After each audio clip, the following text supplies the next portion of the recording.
Ya, teman-teman, tanggal 4 bulan Mei tahun 2026. Ada dari Bro Aju Pasa, bahas analisa teknikal saham Jati. Lanjut dari Bro Ahmad Bukhari ya. Bahas Suri sudah, makasih sama-sama. Tunggu Jatinya, baik. Kalau dilihat dari TA-nya dulu deh. Isian dulu deh, sini dulu ya. Biar agak santai dulu. Nah, ini untuk kepemilikan yang di atas 1% ini kebetulan kuartal saya sudah keluar ya. Hanya ada dua teman-teman di sini ya. Frankie Chandra sama Chandra Capital Premier. Terus untuk individunya 1354 kalau dikurangi 2%-nya ya sekitar 11%-an, cukup ringan selama bulan Maret kemarin tahun 2026 nih, Aprilnya belum keluar ya. Ini kalau sudah mendekati 13 ribuan untuk yang nahannya saya pikir sudah mulai bisa di-up. Sekarang masih ada sekitar berapa? 2 ribuan ya. 2 ribuan investor yang masih ada di dalam. Harusnya kalau pingin kering ya harus dibuang dulu teman-teman ya. Baru kelihatan kering.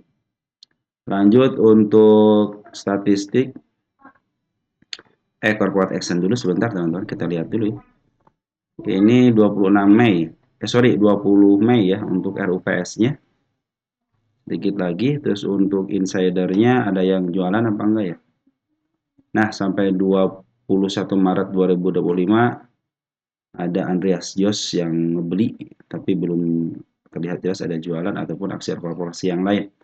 Saya lihat di beritanya belum ada aksi korporasi yang begitu masif ya di tahun ini untuk si Jati ini. Nah, untuk statistiknya ternyata ada penurunan dari 5 miliar ke 4 miliar. Untuk revenue-nya bagus 143 ke 184. Nah, PR ratio sekarang 17,68, rata-ratanya 45. Nah, sekarang sudah mulai jadi milik fundamental, teman-teman. Tapi saya mengingatkan kembali, teman-teman, bahwa si MTN ini pernah di harga 50. Jadi kalau dia ke 50, tanpa ada aksi dari korporasinya, berupa buyback, contoh kalau dia turun dalam, ada berita buyback, nah berarti ini cenderung biasanya suka di 50-an kembali. Tapi kalau ada berita-berita karena tidak sesuai dengan harga wajarnya ataupun untuk menjaga stabilitas, nah suka ada buyback, Jati akan melakukan buyback, contoh seperti itu ya. Maka itu sudah dianggap sebagai emiten yang berfundamental. Lanjut untuk PBB-nya 181, rata-ratanya berapa? 191 ya, cenderung sedikit murah. Utangnya masih aman ya 0,20 dengan equity 190 miliar, utangnya cuma 38 dan cash-nya ada 67 miliar. Artinya walaupun mau dilunasin masih bisa. ROI-nya pas 10,21 bagus. Ini ROI-nya bagus ya 10,21. Nah, kita lihat EPS-nya nih. EPS-nya tahun sekarang itu tuh TTM-nya 5,94. Kalau dianualiskan kurang lebih 498. Ini kita cek hitungnya berdasarkan TTM aja ya. 5,94 coba cek. 5,994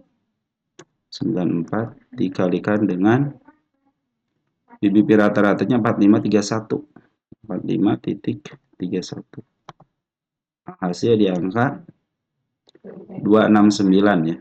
269 menurun teman-teman, tapi nggak apa-apa menurun, yang penting masih di atas quarter, masih di atas 200-an lah ya.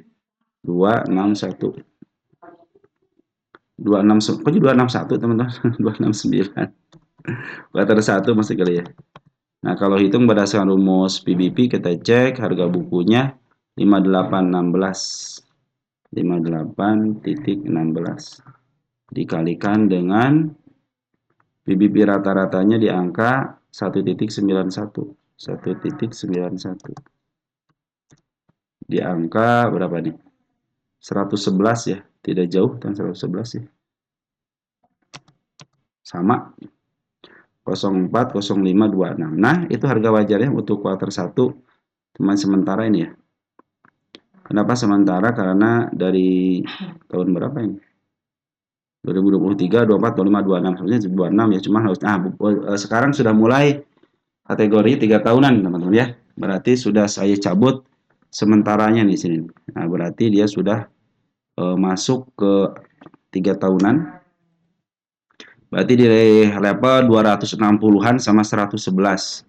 Jadi kalau dia ditarik ke 260-an, saya pikir itu sangat wajar sekali karena di harga wajar ya. Bahkan target utama pun saya tidak terlalu jauh di 216 ya untuk si Jati ini. Level sinian lah teman-teman ya. Ini kan 225 di level 216 untuk si Jati. Untuk sekarang teknikalnya bagaimana? Kalau kita gedein dikit, kita gedein deh.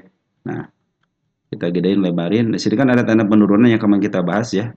Main menurun, bukan pas melewati tanda penurunannya. Nah, bahkan per hari ini di 103-nya sudah mulai disentuh.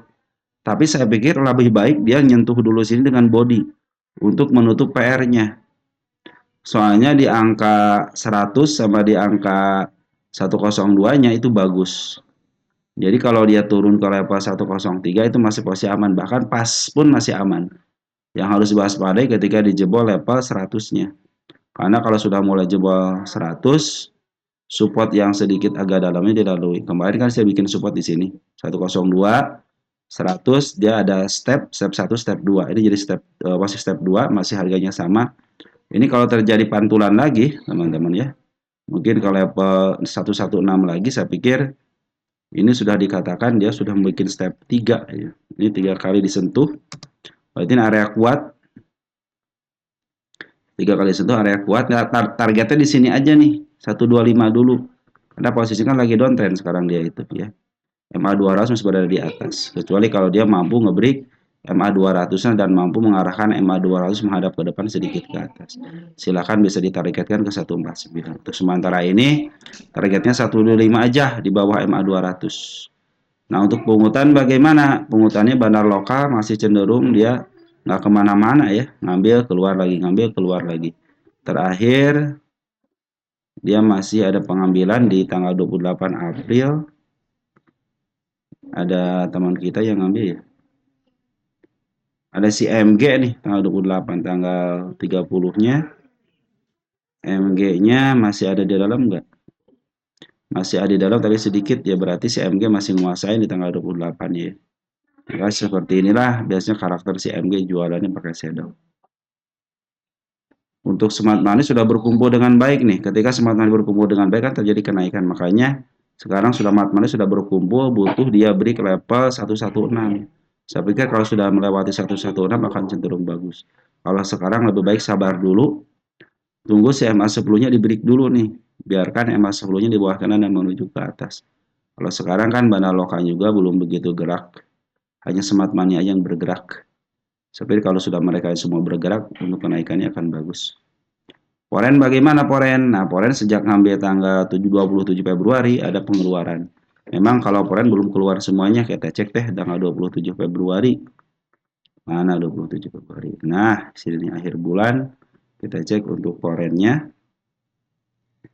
CC AKBK masih ada di dalam ya, walaupun BK sedikit tinggal 2000, tapi CC masih punya 65.000 lagi. Kalau kita cek di bulan April, Porennya CCBK semuanya masih jualan, jadi belum ada pengambilan lagi. Mudah-mudahan sih nanti ketika dia sudah mulai masuk MA10-nya, teman-teman bisa lihat apakah Poren sudah mulai ngambil kembali. Nah, di sini kan banyak smart money, jadi jangan curiga bahwa sebagian daripada pengambilan retail itu bagian daripada retail semuanya, tapi sebagian masuk ke smart money. Ada AZ, teman-teman ini, ada EP, ada EPC. EP kadang-kadang retail banyak di EP, tapi EP juga suka dipakai untuk smart money ya. Ada AO, ini sudah mulai masuk dari tanggal 1 April ya.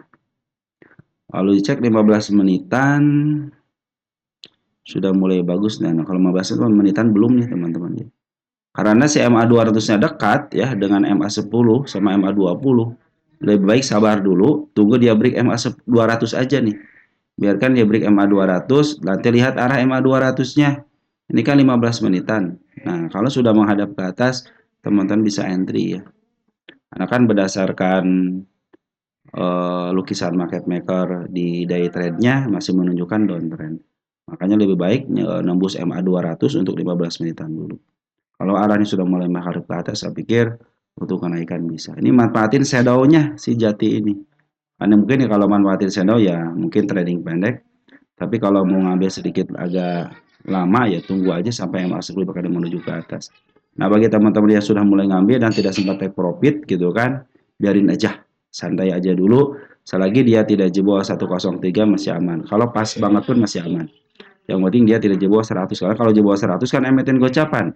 90 sudah menanti. Ya. Ini agak sedikit dalam 90 ya. Bahkan di level sini kan yang ke 50. Artinya emiten ini pernah ke 50. Ada keterangan saya nggak di sini? Nggak ada ya. Nah ini belum ya. Oke. Sip ya teman-teman ya si Jati ini ya. Posisinya lagi sedikit emang downtrend lagi downtrend ya. Hanya tinggal nunggu konfirmasi aja. Sini kan ada kanal panjang nih ya. Jangan sampai dilewatin aja kanal panjang ini. Cenderung kalau tidak dilewati cenderung bagus. Mungkin itu aja yang bisa saya sampaikan ya. Untuk harga wajar berdasarkan rumus PR ratio dan PBP dan secara teknikalnya serta isiannya. Dari saya cukup. Mungkin nanti kita sambung lagi untuk emiten teman-teman yang lain. Sekian dan terima kasih. Ciao.